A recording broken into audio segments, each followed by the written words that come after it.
tying cast all year. The summer, it's the greatest time to get out and find new waters. Low water, clear water. Getting after trout and any other species that'll rise or chase a fly. But summer into spring, hatches and big browns, all leads us into some very fun opportunities in the fall. In the fall, it's all about the scenery and the foliage, chasing fish that aren't out of reds. But nothing, really nothing beats the season. Snow falls and cold weather. That's when I get to really chase my favorite fish, steelhead.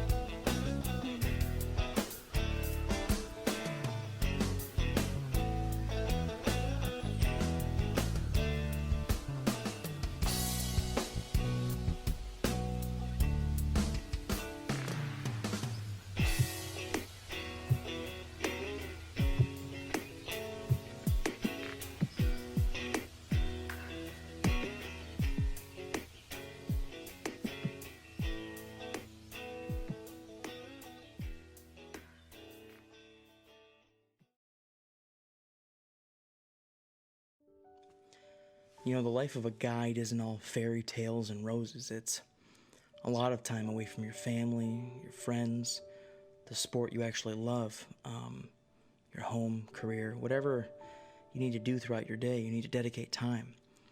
And it's not all the time that you think you're going to dedicate that goes right into fishing.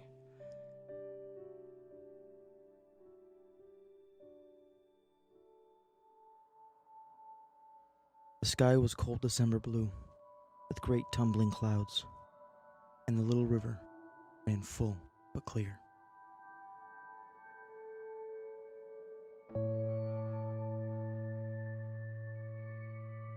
I stay up countless nights tying dozens and dozens and dozens of flies just for new clients to, find a tree or get hung up every other cast. It happens. It's a lot of time where you think you're going to be out fishing, but in reality you're out walking, waiting, tying up rigs, and that's just how it goes. I wouldn't trade it for the world, don't get me wrong. It's just once in a while it'd be nice to wet a line myself personally.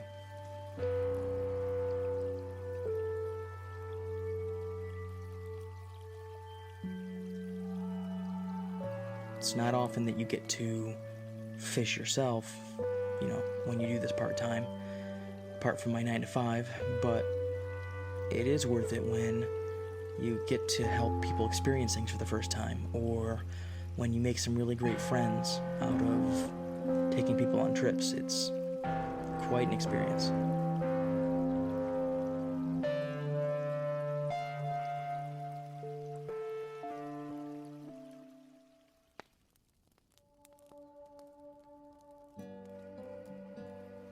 Some of the fish that you don't see, those are the fish that you'll remember. One of the things that I realized on that last trip with Colton out in the Erie Tribs was the idea that some of the fish you're going to land and some of the fish you might not, and it really is a numbers game. There are people that I meet all the time that are really good people. You occasionally get bad trips, but then you get trips like the trips I have with Jake or Jeremy, where they became really good friends of mine. They went from not fishing very much, especially on a fly, to now that is their entire addiction. For me, fly fishing it's connecting with the natural environment in a more meaningful way than trying to catch as many fish as possible. I just hope the trip meant as much to them as it did to me, because, you know, not only did I get a great trip, got some great fish, but I got some really cool friends out of it too.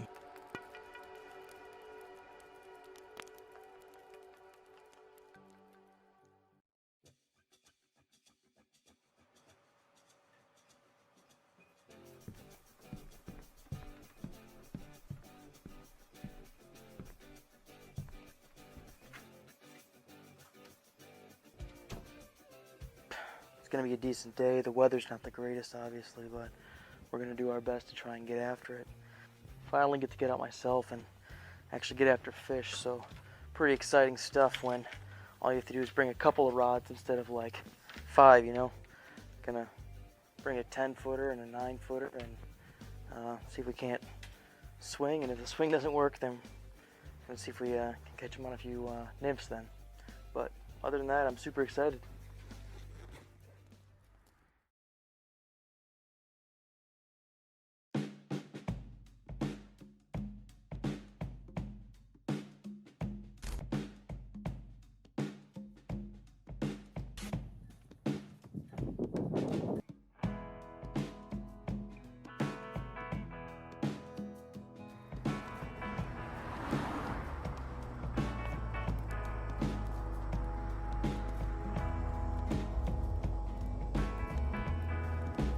So it kind of takes a while to get here. Lucky though, because the snow's kind of holding off, so we can film a little bit. But also, it's super nice to be able to connect with buddies. And so I got a hold of a really cool dude. I remember Jake, and so he's gonna come with me. We'll see what we can make happen today. But in the meantime, I've got to get ready. It's freezing, and we'll see what we can do.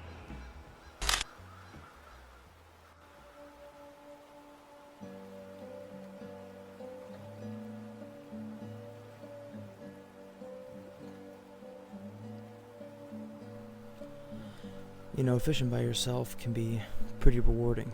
Lets you get out and think, and lets you connect with nature and forget some of the things that happen during the work week or whatever. But to be honest, it's almost just as rewarding, if not more rewarding, going out with really good friends or to enjoy the connection with nature with someone else. I love fishing alone, but sometimes whenever I think about it, I'm fishing by myself. I'm dying to get out by myself. What I really actually want are the connections with close friends out in nature. The connections are what keep me going. That's why, although sometimes I say I want to fish by myself, oftentimes what I really mean is I want to go out and enjoy myself fishing with somebody that I care about or with somebody that I really enjoy fishing with. It's not always about getting the perfect shot. I have to remind myself that. Sometimes it's more about getting the perfect cast or enjoying the perfect fish with that friend or that someone that you enjoy being outside with. And I get those connections when I guide. Not all the time, but those long-lasting connections are what keeps me going. Definitely.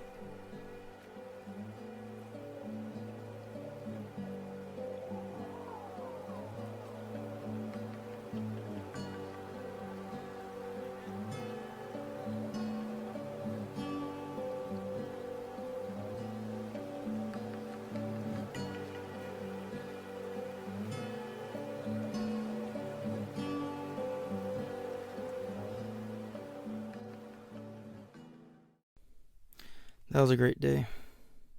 Now back on the grind. The weather's been super rough, and it makes me sometimes miss the ease of the spring weather season. Fishing this late in the season with Western Europe weather, it's all about prep and watching the forecast. You know, sometimes you have to get up super early even when you're not going to be there for quite a while.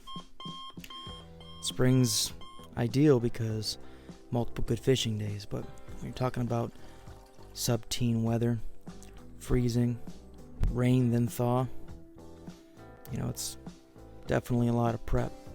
Makes you miss the spring and the summer sometimes. But then you realize when you hook into one of these other fish, these big lake run fish, it all melts away. You don't miss the browns, you don't miss the beautiful colors sometimes. That being said, guiding this season is actually a pretty tough gig, but it's made a lot easier with good friends. So that's what we're going to do. Head out with a couple good friends.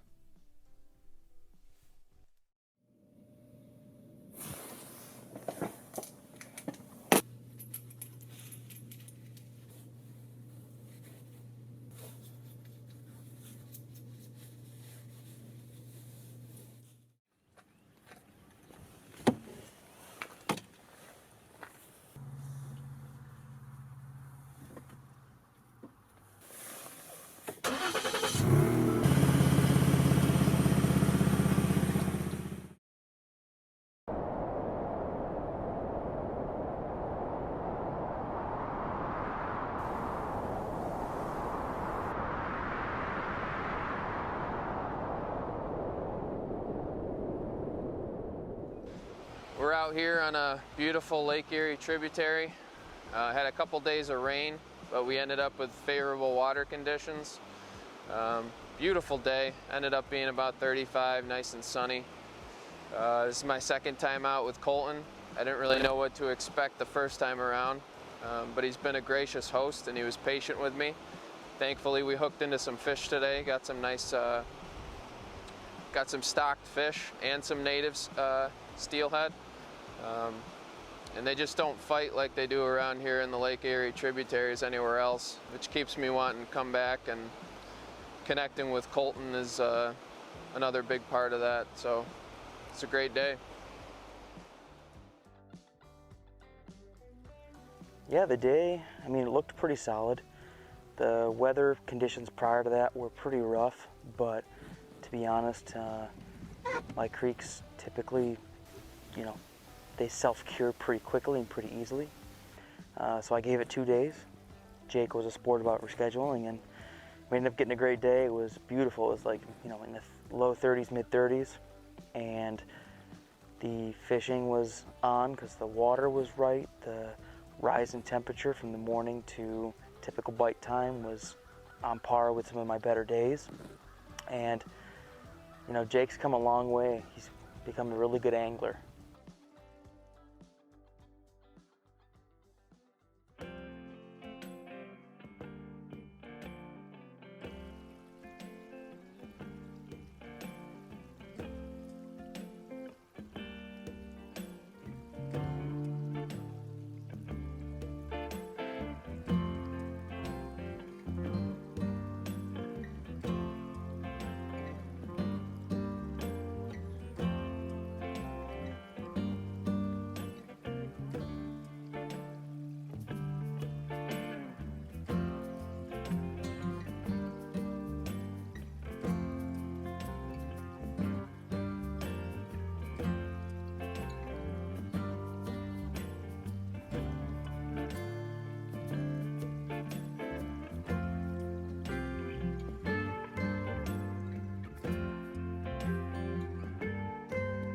You know, it's funny, being out with a guide, you don't anticipate it to begin with, that it would be something more than just going out to catch fish, but spending time out on the water and getting to know the person that you're fishing with.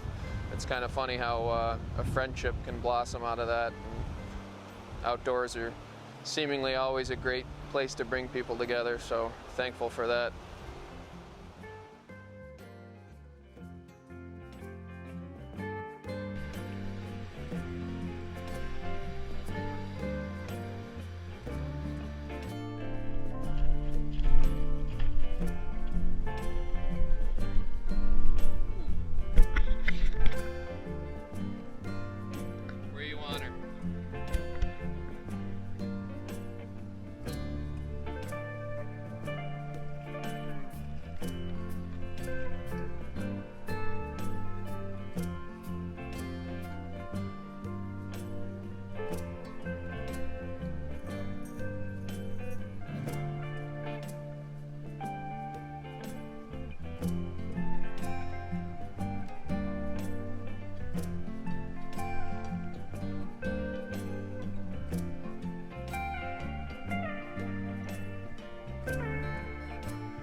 yeah, fishing with some of those guys is well beyond client guide, you know, feel. It's now to the point where I call them up and I want to take them out, but the biggest difference is when I guide, I don't fish, but when I fish hard. So once in a while, I still want to make sure that he's on the right learning path, and so that's why we still go out on the guide client trip. But I think it's probably going to end pretty soon. But with somebody like Jake or with Jeremy, you know, a couple weeks ago, it's definitely worthwhile.